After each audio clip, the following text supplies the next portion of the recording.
The grinds, the quests. There is so much to do in Runescape, so much to explore. Today we will be exploring the rich history of Runescape. If you really want to understand the game you are playing, you must know its history. In the 5th Age, a murderous fiend brutally murdered 2 Myreque members. This fiend is called Van Stromklause. Van Stromklause is one of the brutal henchmen of Lord Drakan and member of the Vile Watch who rules Montania. Van Strom is a murderous fiend who strikes terror into the hearts of the Myreque, a resilient group of people from Montania dedicated to fighting the vampire overlords. This evil fiend has a human working for him called Gera Rank. This man collects blood fiefs from the inhabitants of Montania to sustain their vampiric overlords.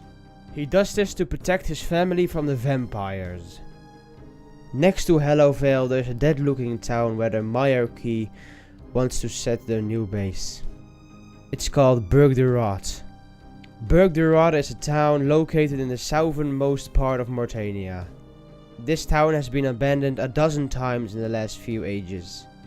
The citizens that lived in Hallowvale fled to this town after Drakan captured Hallowvale.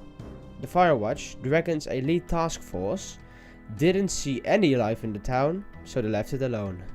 This town was in disrepair until an adventurer helped repair the bank and the general store and blew life into the town. The Myreque fled from their old hideout and made a new one in Burgh de Rott in the 5th Age. When the Myreque entered their new hideout, they found a plastered fragment with some interesting information about the backstory of the Rod of Invendis, which I talked about in a previous video. The plaster has some pictograms on it, which you can make out to be a small map of Montania. Within the map are depictions of 7 figures near the Salve, near where the temple of Sheridomen now stands. One figure, the 7th, stands forward of the other 6 and looks masculine.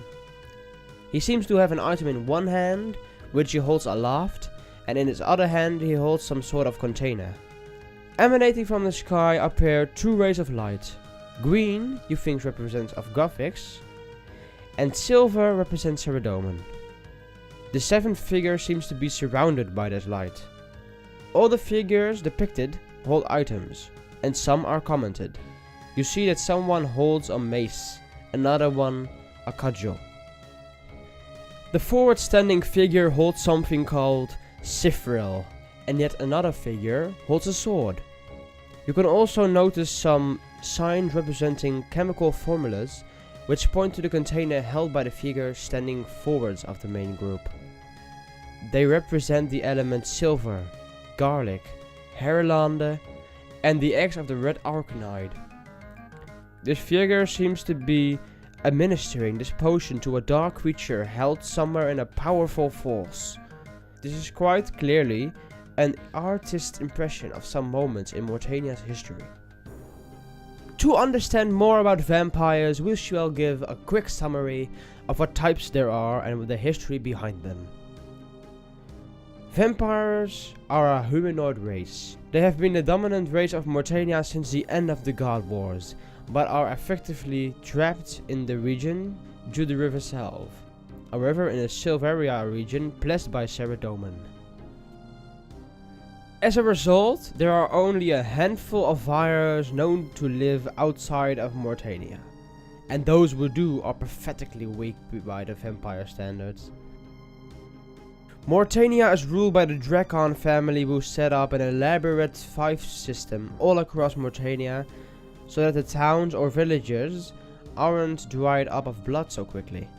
However, the majority of the blood comes of Myrdich, a ghetto in the southeastern Montania, divided into 6 sectors and patrolled constantly. There are 3 main types of vampires. First off, we have the vampire juveniles. They are the weakest of the vampires and are thought to be bipedal experiments performed on humans in the Myrdich laboratory. Second, we have the vampire juvenates. These vampires are a more mature version of the vampires and they are harder to kill. And as the third and last we have the Firewatch. Firewatch are fully grown vampires. The Firewatch are shown to be a brigade of elite vampires that are armed with spears made of an unknown metal, possibly Deoalt, and they have the ability to fly. And are currently immune to all known weapons, poison and magic, and can be perfectly disguise themselves as humans whenever they wish. Guys, thanks for watching. I need some feedback on the current format I have. I normally use another format. I don't use videos behind what I show. And do you want me to continue using the scroll method, or do you want the blurry video on the background, or should I make it that blurry? What do you guys think? Again, thanks for watching and have a very good day.